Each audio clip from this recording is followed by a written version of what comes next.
Order, please. Good afternoon and Happy New Year, everyone. Welcome back. Welcome to this regular meeting of the Budget and Finance Committee for Monday, January 11th, 2016. I'm Paul Krikorian, Chair of the Committee. I'm joined by my colleagues, Mr. Kretz and Mr. Blumenfield, and we're ready to begin. And we have a lot of cards. Almost all of them are from Mr. Spindler. So, Mr. Spindler, we're going to start with you. Where's Mr. Spindler? Come on forward. You have 5 minutes to speak about all of the items you submitted cards on and public comment, please.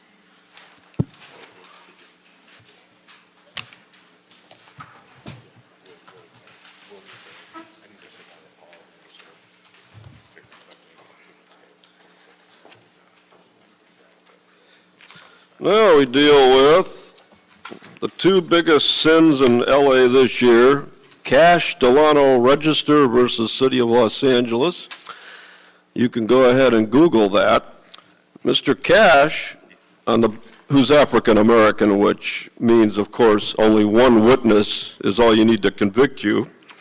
And he got 34 years in prison until, the witness lied.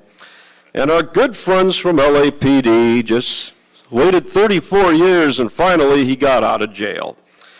Now, there's a settlement proposal somewhere floating around here, but nobody wants to tell us how much it is. So in the claims committee that was just here at 1 o'clock down the hall, I asked how much it was. So let's take some numbers. Geronimo Pratt, another black man, falsely jailed for 27 years. He got $4.5 million. This year, Mr. Juan Rivera Jr. of the lovely place known as Chicago, Illinois, the second most corrupt city in the United States behind this city, got $20 million for being falsely jailed for 20 years. So using the Rivera standard, Mr. Cash Delano Register should get $34 million, representing $1 million per 1 year of lost freedom. I proposed a floor that $20 million should be a basis. Now, we have Mr. Lisker. We're not done yet. Mr. Lisker, oh, that's a lovely case. CV09-09374, that means since 2009, the city of Los Angeles has been jack-fucking this guy around. Instead of paying him, he lost 26 years of his life, falsely jailed by the LAPD, lying on false reports. But it doesn't end here. Now on YouTube, Google Mr. Bruce Lisker, and you'll see a lovely city attorney before the U.S. Ninth Circuit in case number 13-55374, arguing that these lovely, by the way, retired detectives receiving their pensions should get full immunity, because including their notes that they wrote for the false reports. Well, the Ninth Circuit told Amy Field Esquire and the city of Los Angeles to piss off, and good for them. So, 26 years of lost freedom using the Mr. Rivera standard would mean a settlement of $26 million. Now, these settlements should be taken out of the LAPD's annual budget for this coming year.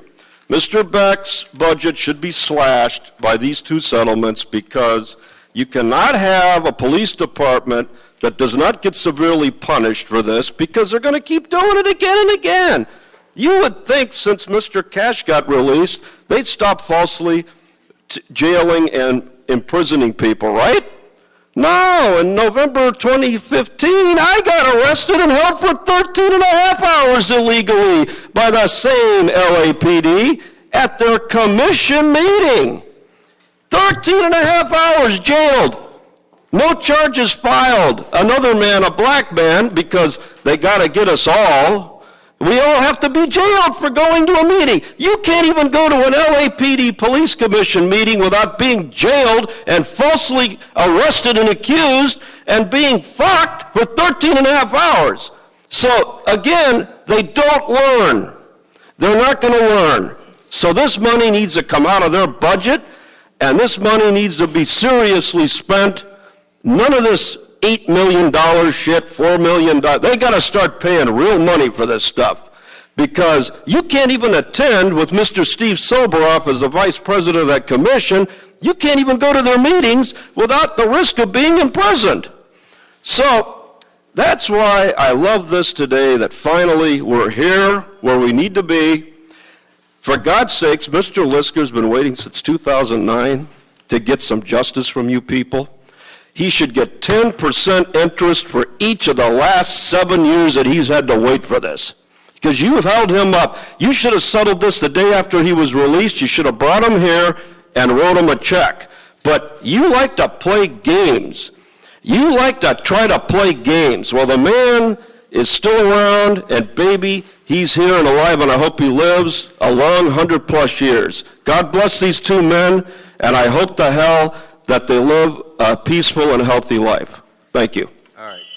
Thank you, Mr. Spindler. That completes your general public comments on items 1, 2, 3, 4, 5, 6, 7, 8, 9, and 10, and 11. All right. Is there any other public comment? Is there any other general public comment? No, sir, not at this Seeing time. none, general public comment is closed. Is there any other comment on items 1, 2, 3, 4, 5, or 6, our closed session items? No. Mr. Williams, any other comment on items 1 through 6? No comment cards on items 1 through 6. Comment on those items is closed. Members, I would have proposed items 7, 9, 10, and 11 as consent items.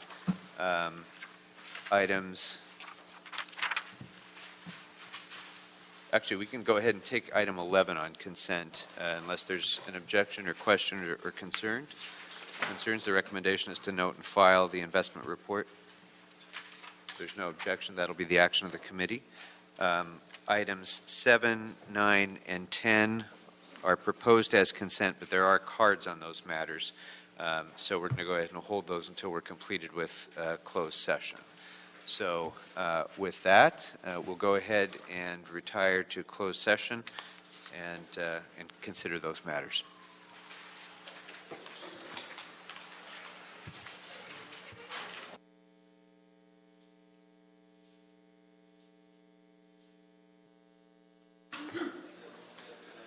All right. Thank you for your patience, everyone. We are back in open session. And let's see. Oh, sorry, Mr. Kretz. No.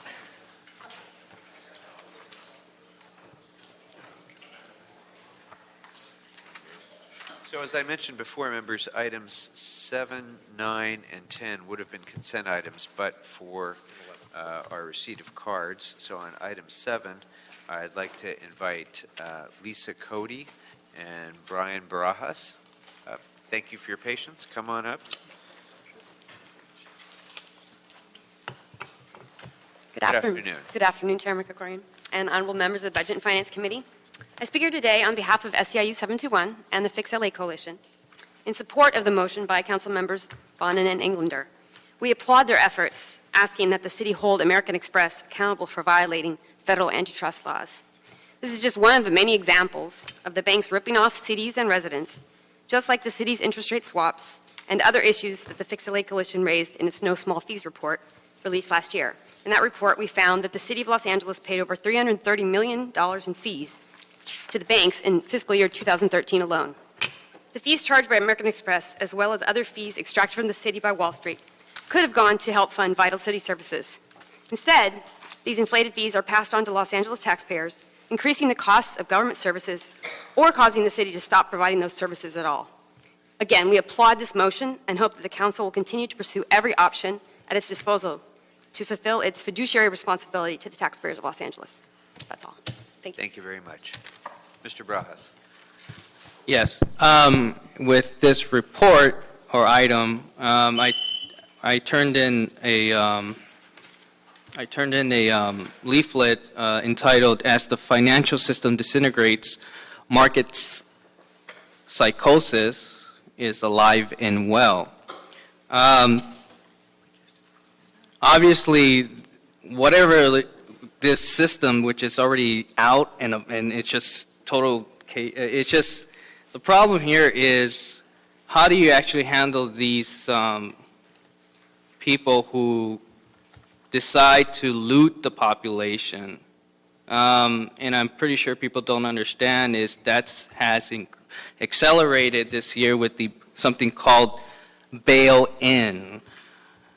In other words, whatever measures you take to combat this won't work because they keep changing the laws in order to extract the money that these institutions require because they are failing. Thank you, Mr. Barajas. Members, any questions or concerns about item number 7? If there's none, it'll be the action of the committee to approve the item and advance it to council. That brings up item number, we're going to take item number 9 next. Mr. Barajas, if you could come on up on item number 9.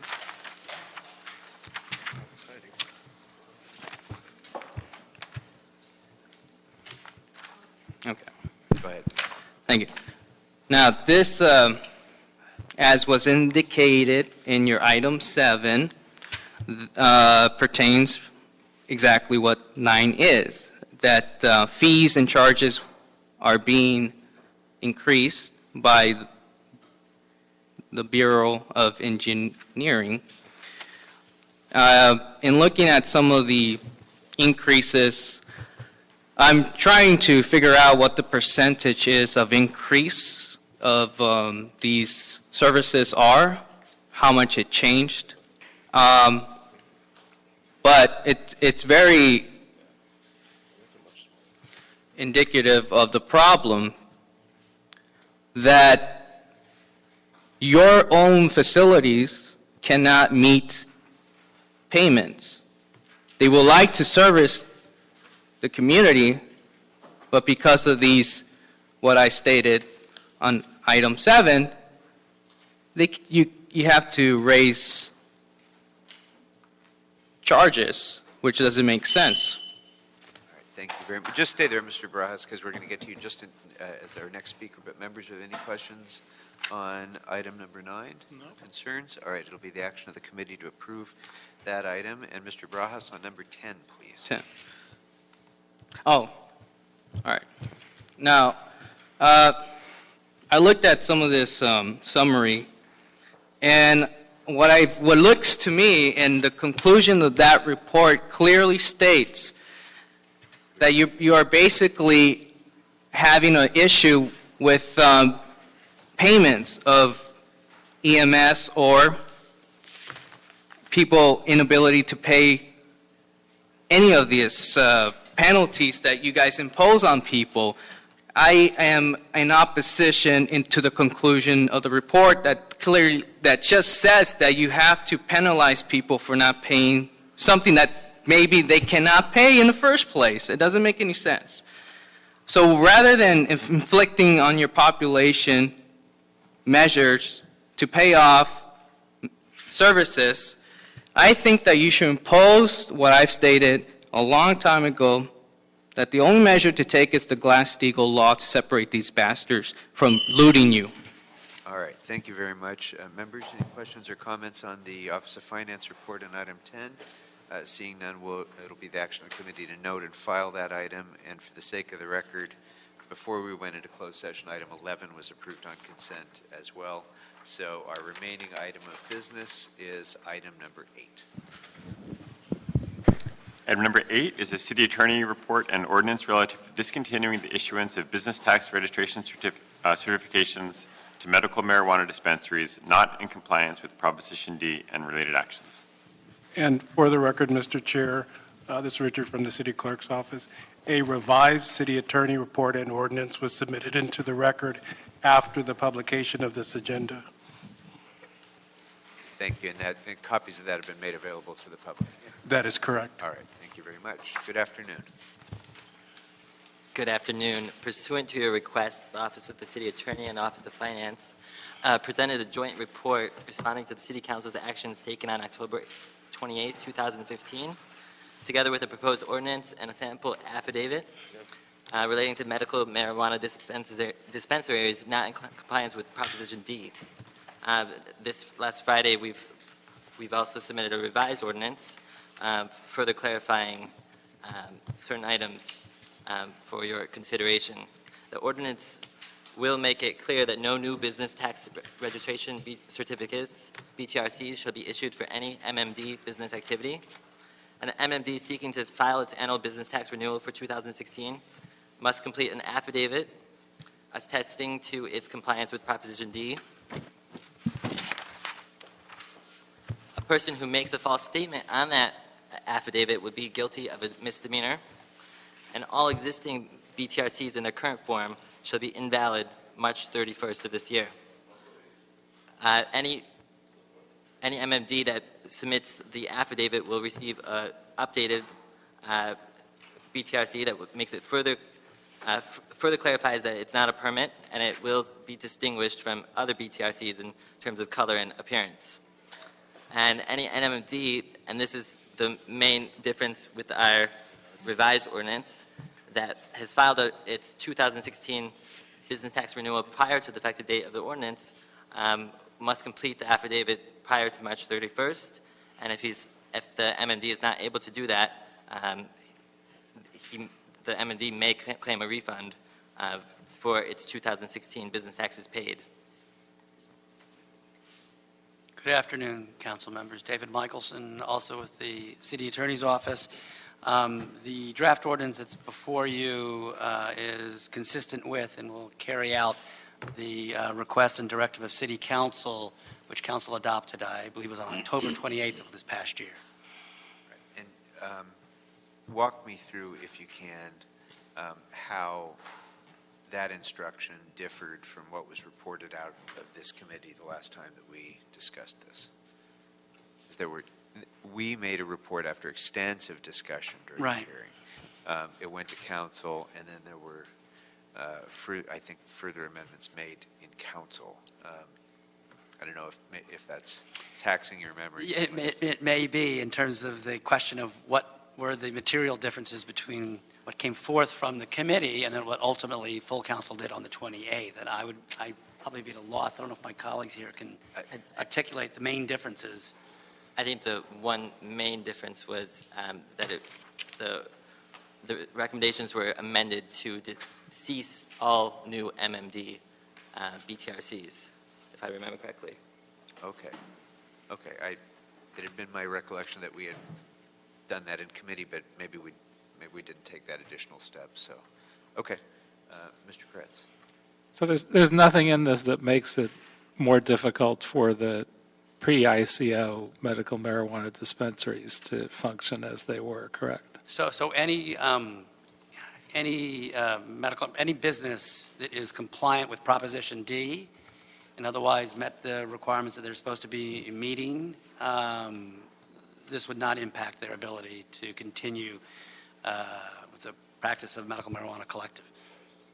But the difference is that at renewal, they'll need to submit an affidavit of their compliance. That's correct. So at the time of renewal, there'll be an affidavit they'll have to fill out, and there'll be attesting to the accuracy and honesty of the information in that affidavit, and they will submit that to Office of Finance at the time they renew each and every year. And so all the illegal ones will be eliminated from the process. So if folks are being honest when they fill out that affidavit, to fill it out completely, they would have to be Prop D compliant and make the appropriate representations. Very good. Mr. Blumenfield. So, am I correct in understanding one of the impacts that this would have on the non-Prop D compliant ones is it would now subject them to, more serious potential tax fraud issues, because some of them, if I understand correctly, have been getting a business license, operating illegally in the city of Los Angeles because they shouldn't have a business license. But because they have a business license, they're then able to pay their employees, and themselves, as the owner and the employees, can then legally pay federal taxes. Without a business license, does it prohibit them from being able to pay their federal taxes, or is this going to turn anyone who's operating illegally now also suffer from a greater liability of tax fraud? Well, I'll ask my colleagues to jump in if I get this wrong. None of these businesses have a business license for medical marijuana sales here in the city of Los Angeles. What they have is a BTRC, a Business Tax Registration Certificate, which is certainly not a permit to operate. It is simply a reflection of the fact that they're paying taxes in the medical marijuana collective tax classification. And what your council did in October was to say no more new BTRC for MMBs shall be issued, period. And anytime someone's coming in for their renewal annually for their MMB BTRC, the Business Tax Registration Certificate, they'll have to fill out this affidavit to attest that they are complying, and they do comply with Proposition D. So if someone were to fill out this application, presumably they'll be honest about it. If they are not going to be honest about it, one of the new features of the law will make it a misdemeanor to be inaccurate on this affidavit, which would be another tool for prosecutors to use to go after those who, frankly, should not be engaged in this business activity. Is that roughly accurate, gentlemen? I believe so. And Noreen, feel free to.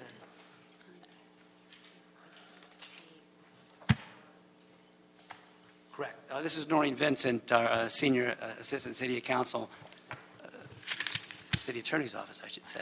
Noreen can answer the question, though, about the federal application. I'm sorry. With respect to your question about whether our ordinance impacts in any way the ability of the dispensaries, the non-property to deduct taxes or income paid or any sort of employee payroll tax, it does not. This is really just at the city level, where essentially in order to get a BTRC, which is a tax receipt issued, they now have to receive an affidavit or fill an affidavit out in order to get the newly, constructed BTRC, but it does not in any way impact payment of state or federal taxes. It doesn't make it, it's not easier to pay state and federal taxes if you have a BTRC than if you don't. No, it is not. That is simply the city's receipt for payment of taxes, but it does not impact federal or state.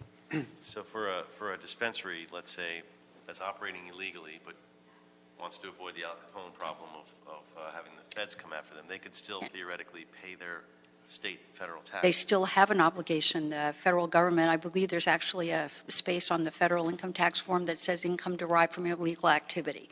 So whether you're operating a legal business or not, the federal government still expects that they will collect their revenue. There's a line that says Yes. operating income from illegal Yes. activity. I was going to admit to Yes. that, though. Yes. That is the Al Capone issue. You're correct. Yes. The affidavit is under penalty of perjury. It's actually under penalty of perjury as a misdemeanor, so that our office could pursue violations. It came to our attention that the district attorney very rarely, if ever, pursues penalty of perjury violations. Because that's a felony, and we don't have the authority in the city attorney's office to prosecute felonies. So for misdemeanor purposes, we created in the municipal code this new provision that makes it a violation of city law, punishable by misdemeanor for failing to represent honestly in your answers on this affidavit. Huh, it's not a wobbler. You have to prosecute, you would otherwise have to prosecute it as a felony. That's our understanding from our criminal side. Yeah, and I don't know whether the DA would kick it down to our office. So this kind of sidesteps that issue, quite frankly. Penalty of perjury is a felony, and so I think that the concern was that whether the DA's office would pick this up and prosecute them. And so I think the decision was made that it would be better to leave it in the hands of the city, and while it wouldn't be a felony, it nevertheless would be a misdemeanor, and it would be within the discretion of the city to prosecute or not. The form of the BTRC, the city attorney's office is working closely, of course, with OOF, Office of Finance. One of the things that's going to happen is a change in the form of the BTRC for medical marijuana collectives. It'll be a different color, I believe. It'll have some new language on it to make as painfully clear as humanly possible that this document, which is a tax receipt, as my colleague Noreen Vincent mentions, is not a permit to operate a business. And if I may, Yes, please. Ed Cabrera from Office of Finance, Assistant General Manager. Just from the Office of Finance perspective, first and foremost, we have worked very closely with the City Attorney's Office, and my colleagues here, and the Office of Finance does concur with the draft ordinance as was issued Friday afternoon.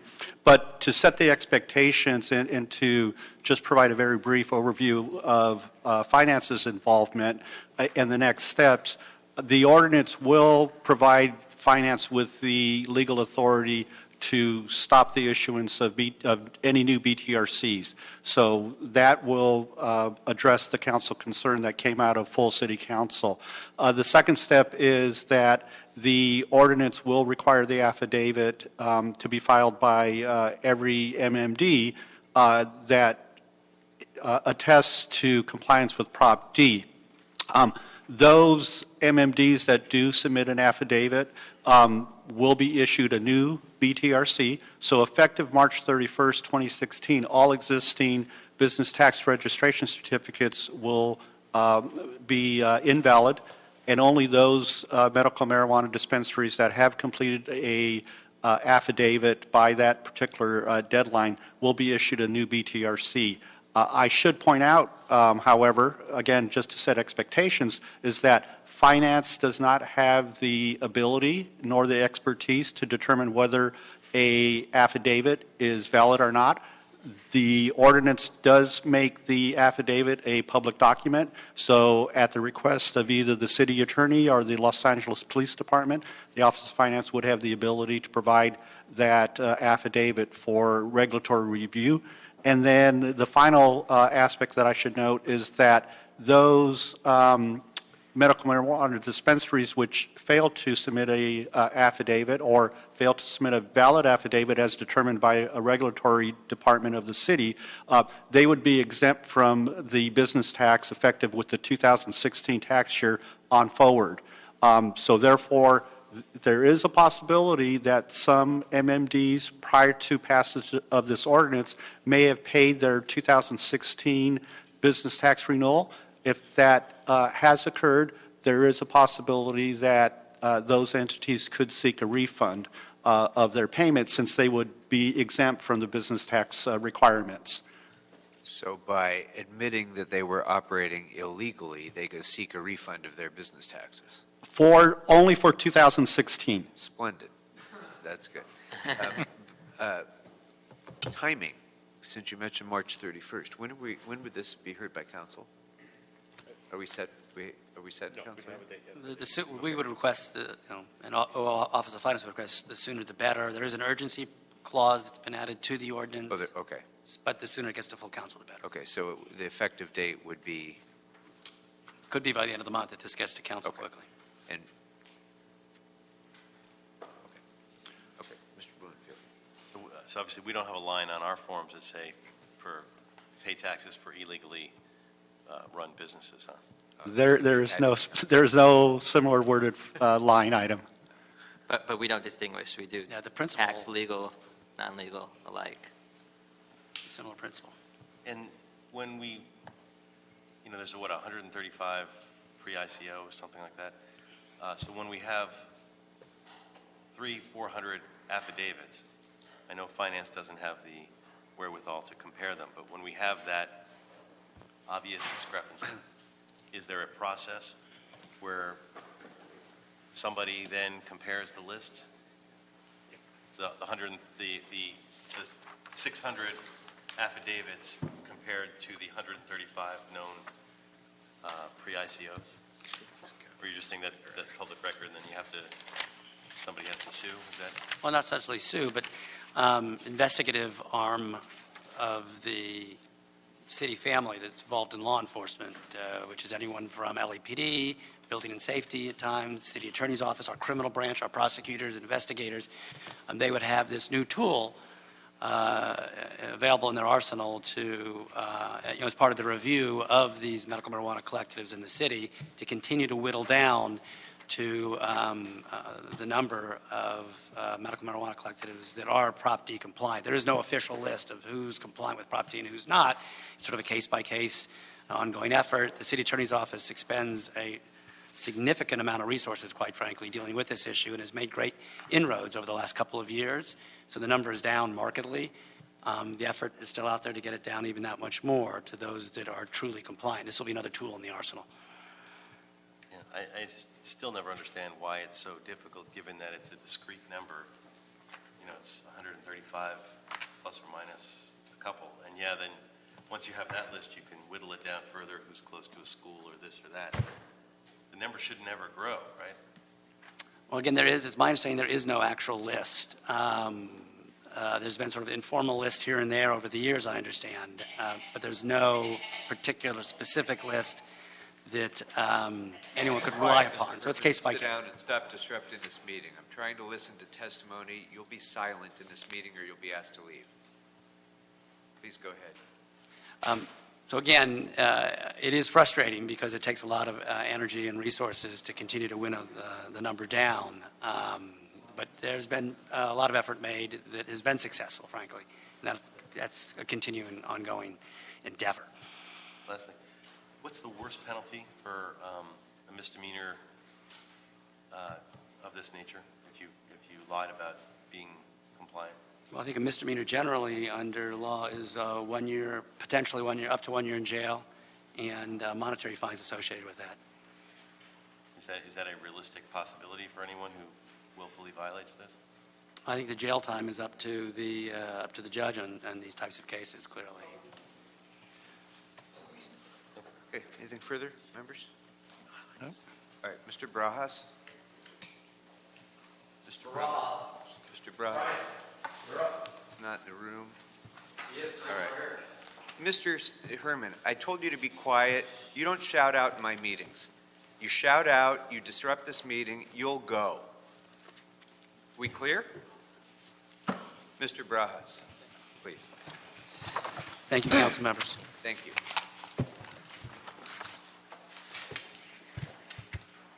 Okay. Well, I think my general comment for all of this activity is very simple. You know, it's sort of like legalizing alcohol, tobacco, whatever. All of this causes some sort of complication of a person's health or complicates a person's ability to actually concentrate due to a lack of measures that a person cannot invoke in themselves to say no. You know, sometimes we say no because we realize the effects of certain things.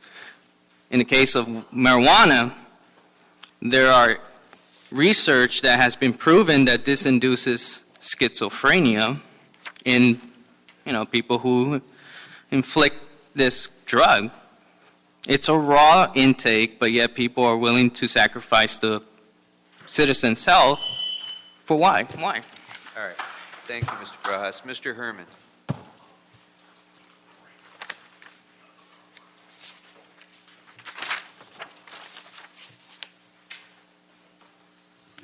Are we talking about medical marijuana, Mr. Krikorian? To all you goats out there, medical marijuana is what we find in the fields and we chew on it and we get a little buzz, the same kind of buzz Mr. Krikorian got from me when I walked in through the door. I had him explore his mental capacity when I came through the door to see if he could tolerate a little 54954.3C. So the item has to do with how ignorant and stupid you can be when you started a process called marijuana. Mary Jane.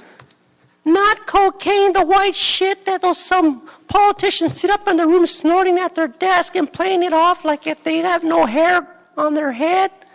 Stop scratching yourselves, Mr. Krikorian, and get on the JOB. Do something regarding these miracle marijuana dispensaries, you asshole. All right. Mercifully, that concludes public comment. Members, anything further on this item? Okay. It'll be the action of the committee to approve the recommendation on the ordinance as amended. Anything further? Is there any other action before the committee? All right, No, sir. That clears the desk. We are adjourned.